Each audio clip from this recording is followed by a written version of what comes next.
What up? Good morning. So day 3 natin ngayon dito sa Saudi. So bali wala tayong update ngayon masyado kasi hindi namin alam kung ngayon yung araw ng medical namin or hindi kasi wala pang update. So bali tambay lang kami ngayon. So yung kagandahan kahapon sumahod kami ng 300 pinang grocery namin, tapos ngayon hindi namin alam kung anong gagawin namin, tambay lang, pero at least may sahod kami, di ba? And so magluluto lang kami ng breakfast namin tapos kain na mamaya, okay?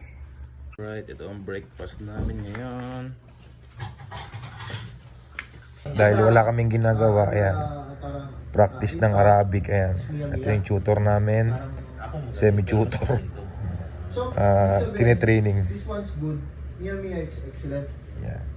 Mia. Oo. Parang mas good, mas ayos, mas good to si Mia kaysa kay Request. Oh, di ba? Dapat mo siya gamitin pag depende sa sentence. Alright, kakatapos maligo. So bali walang ginagawa ngayon. Puro tambay lang. 3 yung isang kasama namin, pinatay yung wifi namin, no? Ayun, no? Ayun, no?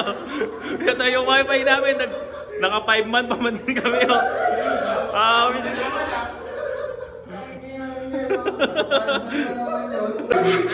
Ayan, no? Pakita mo nga, boys. Wala tuloy kaming naban. Grabe, oh. Okay na to, ano na.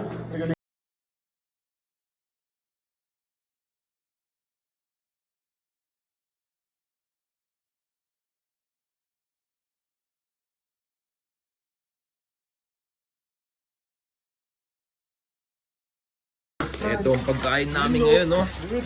Salamat sa bossing namin, no? Libre ni bossing. Huwag ito natin yung kan bossing. Yung kubay. Ano? Kubsa ba yun? Ano bahalan ng kan bossing? Yung tinapay? Kabus. Baka makain ko yun. Ulit, oh. Kasi tinapay nakalagay, pre. Wala pa nga, eh.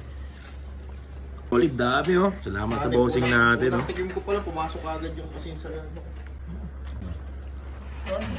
Manyan. Panalo.